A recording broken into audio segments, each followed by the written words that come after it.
2015년 사순절 동안 아름다운 삶이라고 하는 주제로 하나님의 말씀을 함께 나누고 있습니다.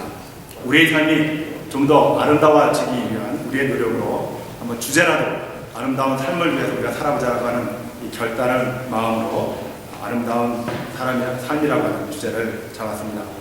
오늘은 주일로는 세 번째지만은 제가 사순절이 시작하기 전서부터 한 주 일치차이기 때문에 오늘 네 번째 시간으로서 하나님의 은혜에 대해서 한번 생각해 보기를 원합니다. 우리는 신앙생활을 하면서 은혜 받았다라고 하는 말을 참 많이 사용합니다. 그렇다면 은혜는 무엇입니까? 일상적인 용어로서의 은혜는 남에게 많은 도움을 받는 그런 도움을 말합니다. 그런데 예수를 믿는 우리에게 있어서 신앙생활에서 은혜란 하나님께서 인간에게 베풀어 주시는 사랑을 말합니다.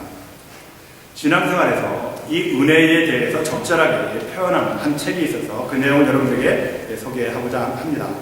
앤소니 드 멜로라고 하는 신부님께서 쓰신 종교 박람회라고 하는 책이 있는데 그 중에 한 내용입니다. 어떤 그리스도인이 있었는데 예수 믿은 지 얼마 되지 않았습니다.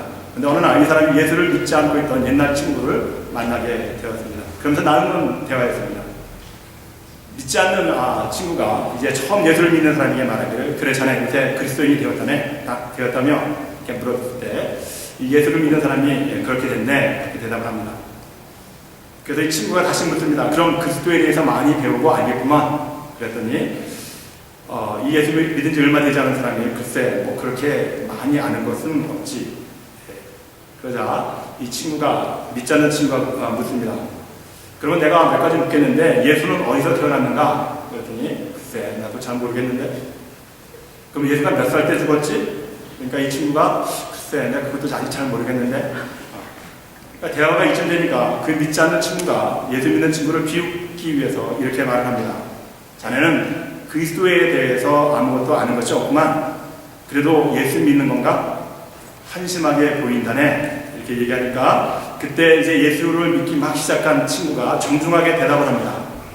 나는 예수에 대해서 별로 아는 것도 없고 배운 것도 없는 것 같지만 그러나 내가 예수 믿고 교회를 다니면서 달라진 것은 예전에는 몰랐는데 지금은 하나님이 계시고 하나님이 기뻐하시는 일이 무엇인지를 그걸 알기 시작했다는 거예요. 더 중요한 것은 내 자신에게 변화가 왔다네. 자네도 알다시피 3년 전까지는 나는 주정뱅이했고 빚도 많았고 가정은 산산조각이 나고 내가 저녁에 집에 돌아갈 때는 아이와 아내 할 것 없이 온 집안 식구가 나를 무서워했네. 그리고 모두 나를 반가워하지 않았고 또 반가워하지 않는다는 사실을 나는 알고 있기에 늘 화를 내면서 그렇게 살아왔다네. 그런데 예수 믿고 요즘 달라진 것은 모든 사람들이 나를 반가워하네. 또 나는 내 가족과 아이들을 만나는 것이 이렇게 반갑고 즐거울 수가 없구만. 그리고 나는 몰랐는데 오래전부터 하나님께서는 나를 사랑하고 계시다는 것 그 한 가지를 배웠다네. 그러고 보니까 감사하고 내가 사는 하루하루의 삶이 얼마나 소중한지 삶 자체가 소중하다네. 이 이야기를 들으면서 믿지 않는 친구는 아무 할 말이 없었습니다. 바로 여기에서 우리는 예수를 믿게 된 사람이 말하는 자신의 변화가 하나님의 은혜로 말미암아 변화된 새로운 삶인 것을 우리는 알게 됩니다. 그렇습니다. 하나님의 은혜는 사람을 변화시키는 큰 능력이 있습니다. 그러면 우리는 하나님의 그러한 은혜를 어떻게 받을 수 있을까요? 오늘 본문의 말씀이 하나님의 은혜를 체험한 사람들의 이야기입니다. 우리는 이 이야기 속에서 우리가 어떻게 하나님의 은혜를 받게 되는지를 한번 살펴보기를 원합니다. 오늘 본문의 무대는 빌립보입니다. 본문에서 빌립보는 마게도냐 지역의 첫 성이라고 우리에게 소개하고 있습니다. 빌립보는 유럽 지역으로 알렉산더라고 하는 그 대왕, 우리가 잘 알죠? 그의 아버지 빌립 왕이 자기의 이름을 따서 붙여준 성이었습니다. 이러한 빌립보를 10절 말씀 속에서 보니까 마게도냐의 첫 성이라고 우리에게 소개하고 있죠. 그 이유는 마게도냐 지역의 첫째가는 크고 화려한 도시라고 하는 것을 우리에게 보여줍니다. 그런데 이 도시는 로마의 식민지였다고 본문 말씀 속에서 우리에게 이렇게 일러주고 있습니다. 그래서 이곳에서는 로마 군인들이 주둔하고 있어서 로마 옷을 입었고 로마어를 사용하며 로마 법률이 집행되었던 것입니다. 다시 말하면 작은 로마와 같은 그런 도시였습니다. 이러한 본문의 배경에 한 여인이 등장하는데 13절과 14절의 말씀을 보니까 안식일에 우리가 기도할 곳이 있을까 하여 문밖 강가에 나가 거기에 앉아서 모인 여자들에게 말하는데 두아디라시에 있는 자색 옷감 장소로서 하나님을 섬기는 루디아라는 한 여자가 말을 듣고 있을 때 주께서 그 마음을 열어 바울의 말을 따르게 하시니라. 유대인들의 생활은 언제나 성전 중심이었습니다. 그러나 예루살렘에 있을 때에는 성전 중심의 생활이 가능했지만 예루살렘을 떠나서 이방 지역에서 흩어져 살 때에는 그럴 수가 없었습니다. 그래서 이방 지역에 살게 되면 보통 10가족이 모이면은 반드시 유대인들은 회당을 짓고 회당 중심으로 사는 것이 통례였습니다. 그래서 유대인들은 어디를 가든지 회당을 먼저 지어놓고 회당에서 회당 중심으로 살았습니다. 그리고 또한 안식일을 철저히 지켰기 때문에 그들은 회당에서 걸어 다닐 수 있는 가까운 곳에서 주거하며 살았습니다. 그런데 이곳 빌립보에는 회당이 없었다고 했습니다. 회당이 없는 경우에는 대개 기도처가 있었는데 일반적으로 유대인들은 강가에 가서 기도를 드리고 예배를 드렸습니다. 그 강가에 모인 여인들 중에 오늘 본문 말씀 속에서 루디아라고 하는 여인을 우리에게 소개하고 있습니다. 루디아의 고향에 대해서 두아디라라고 우리에게 이야기해주고 있는데 그는 자기 고향에서 옷감을 떼어왔고 염료 중에서도 가장 값비싼 자색 염료로 처리된 옷감을 취급하는 그런 장사를 했던 여인이었습니다. 그 당시 자색 옷은 왕이나 귀족들, 부자들만 입는 고급 옷감이므로 보통 사람들은 입지 못하는 값비싼 그런 옷이었습니다. 그러므로 우리는 쉽게 추론할 수 있는 것이 이런 장사를 하려면 상당한 자본이 있어야 하고 이런 관계 때문에 이 루디아라고 하는 여인이 꽤 부자였던 그런 사람인 것을 우리는 보게 되는 것이죠. 이런 루디아에 대해서 오늘 성경 말씀이 하나님을 섬기는 사람이라고 그렇게 우리에게 증언하고 있습니다. 개역 개정에서는 하나님을 섬기는 자라고 그렇게 나와 있고 개역 한글에서는 이 부분에 대해서 하나님을 공경하는 사람으로 나와 있습니다. 당시에 이방 사람들로서 유대교로 개종하여서 성실하게 신앙생활을 하는 사람들을 가리켜서 하나님을 공경하는 자, 하나님을 섬기는 자 그렇게 지칭하고 있었습니다. 그래서 루디아에 대해서 하나님을 공경하는 자라고 표현한 것은 이 루디아가 이방인이었음을 우리에게 보여주는 말입니다. 사도행전 10장에서도 보면 백부장 고넬료와 그 종들을 표현할 때 경건한 사람, 하나님을 경외한 사람이라고 표현한 것을 우리가 보게 되는 것입니다. 이와 같이 루디아는 유대 종교로 개종하여서 경건하게 유대인들과 함께 유대 종교의 규례를 지키고 안식일도 철저히 지키고 있었던 그런 신앙인이었습니다. 그래서 안식일에 사람들과 함께 강가에 모여서 예배드리고 있는 것이 오늘 본문의 모습입니다. 그런데 그들에게는 말씀을 가르칠 사람이 없었다고 오늘 성경 말씀이 우리에게 보여주고 있습니다. 그래서 얼마 되지 않는 여인들이지만은 모일 때마다 간절하게 자신들에게 하나님의 말씀을 증거할 사명자를 보내달라고 그렇게 기도하고 있었습니다. 바로 이때 사도 바울과 실라, 디모데, 누가 이런 사람들은 아시아를 향해서 선교회를 조직해서 전도를 하고자 계획하고 있었는데 한 밤에 바울이 환상 가운데에서 마게도냐 사람 하나가 서서 바울을 향하여 소리를 지르면서 마게도냐로 건너와서 우리를 도와달라고 하는 그런 음성을 듣게 됩니다. 그래서 이들 선교회 이름은 소아시아 지역으로 선교를 계획했다가 서양 지역이었던 마게도냐로 전도 방향을 옮겨서 출발하게 되었던 것입니다. 사도행전 16장 6절에서 7절의 말씀에 보니까 성령이 아시아에서 말씀을 전하지 못하게 하시거늘 부르기아와 갈라디아 땅으로 다녀가 무시아 앞에 이르러 비두니아로 가고자 애쓰되 예수의 영이 허락지 아니하시는지라 그렇게 우리에게 말하고 있습니다. 아마도 마게도냐의 빌립보 지역에 있었던 사람들이 강가에 모여서 날마다 기도하니 성령께서 그것으로 먼저 인도하신 것 같습니다. 그래서 성령의 인도하심에 따라서 11절 말씀에 이렇게 기록되어 있죠. 마게도냐로 뱃머리를 돌려서 향진하던 이 선교의 이름은 구라파 쪽으로 아시아의 경계를 넘어서 에게의 항구 네아폴리에 상륙을 하였고 그곳에서 내륙으로 13마일 정도 떨어진 빌립보에 도착하게 된 것입니다. 사도 바울은 빌립보에 도착해서 도대체 누가 우리를 도와달라고 부탁했을까? 그 사람을 찾아 나섰습니다. 그러다가 강 근처에서 기도하는 무리들이 있다는 소식을 듣고 그곳 강가까지 찾아갔습니다. 그랬더니 그곳에서 기도하고 있었던 여러 여인들을 만날 수 있었습니다. 그리고 그들 중에 두아디아 성의 자주장사 루디아를 만나게 되었습니다. 이처럼 기도는 놀라운 힘을 가지고 있습니다. 기도를 통하여 하나님의 마음을 움직이고 아시아로 향했던 뱃머리를 유럽 쪽으로 돌려놓았던 것입니다. 하나님의 말씀을 듣기를 원했던 사람들이 간절하게 기도했을 때 하나님께서는 사도 바울과 그 일행이 선교지를 변경하고 그 기도를 드리고 있던 장소로 바로 인도했던 것입니다. 이것이 바로 하나님의 은혜입니다. 하나님의 은혜로 말미암아 그들은 은혜를 사모하고 간절히 기도하다가 바울의 일행을 만나게 되었고 이 바울의 일행이 바로 그들 가운데 하나님의 말씀을 사모하고 있는 영적인 열정을 바라보면서 하나님의 말씀을 증거하기 시작했던 것입니다. 그래서 바울은 그들에게 하나님의 말씀을 전했습니다.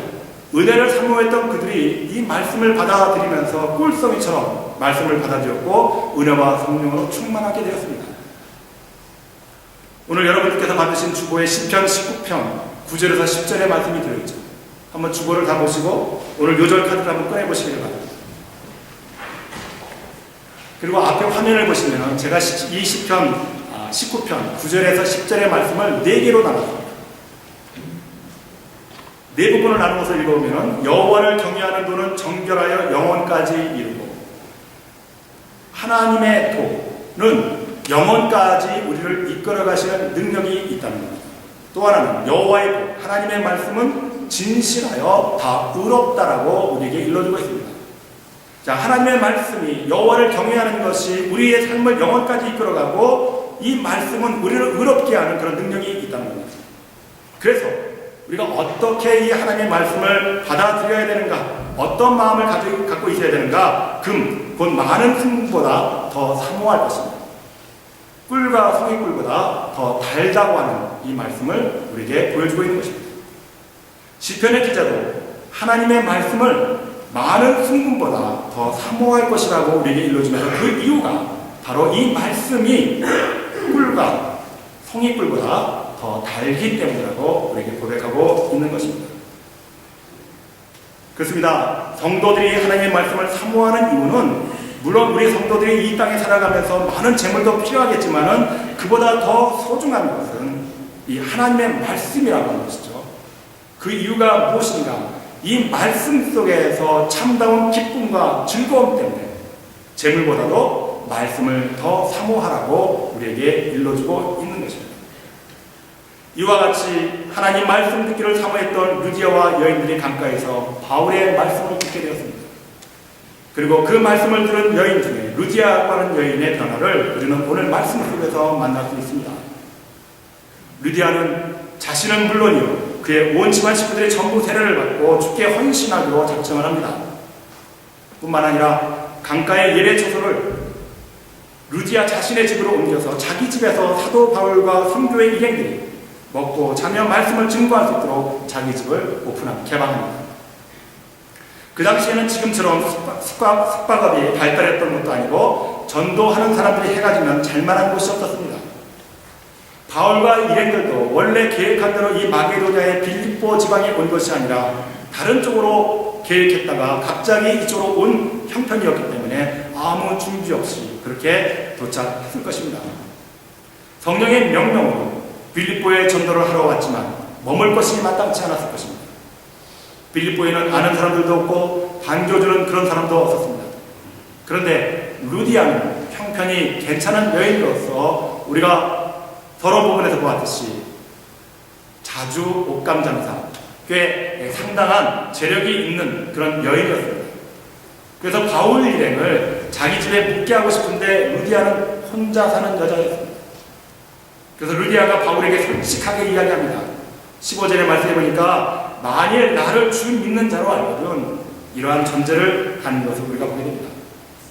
다시 말하면 내가 신실한 믿음의 성도라고 생각한다면 나를 여자로만 보지 않겠죠. 정말 예수 믿는 사람으로 여긴다면 저희 집에 오셔서 유하시면 좋겠습니다. 그런 말입니다. 그리고 한 번 청한 것이 아니라 사도 바울과 그 일행들에게 강권하였다. 이렇게 우리에게 보여주고 있습니다. 루디아의 입장에서 보면은 사도 바울의 일행이 안 돼 보였을 것입니다. 여행 중이니 얼마나 행색이 초라했겠습니까? 잠자리도 편치 않고 먹을 것, 입을 것이 부실했을 것이니 루디아는 바로 이러한 사도 바울과 그 일행을 섬기고자 했던 것입니다. 그저 자기 집에 단순히 머무는 정도가 아니라 자기의 집을 빌립보의 선교의 중심지가 되게 하는 것을 보게 됩니다. 루디아는 바울의 일행을 따뜻하게 영접하여 마음 놓고 이곳 빌립보 선교를 하도록 뒷바라지하는 아름다운 모습을 우리는 볼 수 있게 되는 것입니다. 이 루디아의 모습은 또한 은혜를 사모하는 가운데에서 말씀을 통하여 루디아가 그렇게 원했던 하나님의 은혜를 체험했고 그 은혜를 체험한 사람들, 하나님의 은혜를 받은 사람들이 어떻게 살아야 하는지 그 삶의 모습을 우리에게 또한 보여주고 있는 가장 모범적인 모습을 우리에게 보여주고 있는 것이죠. 사랑하는 성도 여러분, 오늘 말씀을 통해서 여러분들께서 성령께서 여러분들의 심령 속에 하나님께서 원하신 말을 들으시는 여러분들이 되시길 바랍니다.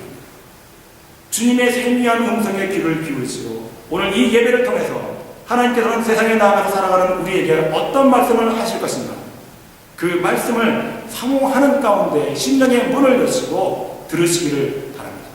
그러면 하나님께서 여러분들의 심령 속에 찾아와 주셔서 여러분들의 삶을 이전에 경험하지 못했던 보다 아름답고 소중한 삶으로 이끌어 가실 줄로 믿습니다. 자주장사 루디아는 이 여인은 값비싼 옷감 장사를 하면서 잘 살기도 했지만은 그가 하나님의 은혜를 갖고 하나님을 경외하는 사람, 공경하는 사람, 하나님을 섬기는 사람으로 변화된 것을 우리는 보게 되는 것이죠. 바울이 전하는 복음을 듣자마자 그는 자신은 물론이요 온 식구가 다 나와서 주님을 영접했습니다. 또한 바울과 그의 일행을 정성껏 뒷바라지하면서 선교의 역사 속에서 이 빌립보 교회가 유럽에 이 복음이 확산되는데 그 교두보 역할을 담당했던 것을 우리는 보게 되는 것이죠. 그 후에도 여기에 그치지 않고 루디아와 이 빌립보 교회가 사도 바울의 선교 여행을 위해서 얼마나 지속적으로 물질적으로 후원을 하고 하였었는지 우리는 성경 말씀 안에서 여러 부분에서 그것을 찾아볼 수가 있습니다. 하나님은 오늘도 우리 속에서 이와 같은 루디아를 찾고 계시는 줄 믿습니다. 그래서 하나님은 그의 사랑을 받을 준비가 된 사람들에게 그 사랑을 베풀어 주시기를 원하신다는 것이죠. 오늘 우리는 이와 같은 루디아의 신앙을 본받아서 범사의 은혜를 사모하는 마음으로 기도와 믿음으로 하나님을 향한 예배를 준비하며 주님을 향한 헌신을 다하시기를 바랍니다. 그리고 나 하나 잘 믿는 것으로 끝나는 것이 아니라 온 가족이 예수를 믿고 그리고 주의 복음이 전파가 되는 일이라고 한다면 내 모든 것을 다 동원하여서 하나님의 선한 사역에 선택받는 아름다운 여러분들이 되시기를 바랍니다. 오늘 본문 말씀을 통해서 우리들이 깨닫는 것은 하나님의 은혜는 말씀을 사모하며 기도하는 사람들에게 임한다는 사실입니다. 사랑하는 성도 여러분, 우리도 이와 같은 은혜를 사모하면서 이 사순절 기간 동안 새벽 기도에 참석하면서 하나님 앞에 간절히 간구함으로 여러분들의 소원과 여러분들이 바라는 꿈이 이루어질 수 있는 복된 시간들이 되시기를 바랍니다. 하나님께서는 하나님의 예비된 은혜를 이 성전에서 여러분들에게 허락해 주시기를 원하신다는 것이죠. 준비된 이 성전 안에서 나와서 기도하심으로 하나님께서 예비된 이 은혜가 다른 사람의 것이 아니라 바로 오늘 이 시대를 살아가는 저와 여러분들의 것이 되기를 바랍니다. 그래서 하나님의 은혜를 받은 우리들의 삶이 세상에 나아가서 우리가 받은 이 은혜로 말미암아 즐겁고 기뻐하면서 꿀송이를 맛본 그런 삶의 기쁨을 다른 사람들에게 증거할 수 있는 여러분들이 되시기를 바랍니다. 저는 여러분들에게 다시 한번 말씀을 드립니다. 2015년 사순절 이 기간을 통해서 우리 한사랑교회에 속해 있는 모든 심령들이 주님 앞에 새롭게 변화되는 역사가 나타나기를 원합니다. 이 일을 위해서 하나님의 은혜를 사모하면서 기도할 수 있는 여러분들이 되시기를 바랍니다. 기도하는 자에게 하나님의 은혜는 준비된 하나님의 은혜를 베풀어 주신다는 것입니다. 신앙생활하기 쉽지 않습니다. 어렵습니다. 시간도 들여야 되고 정성도 있어야 되고 물질도 있어야 됩니다.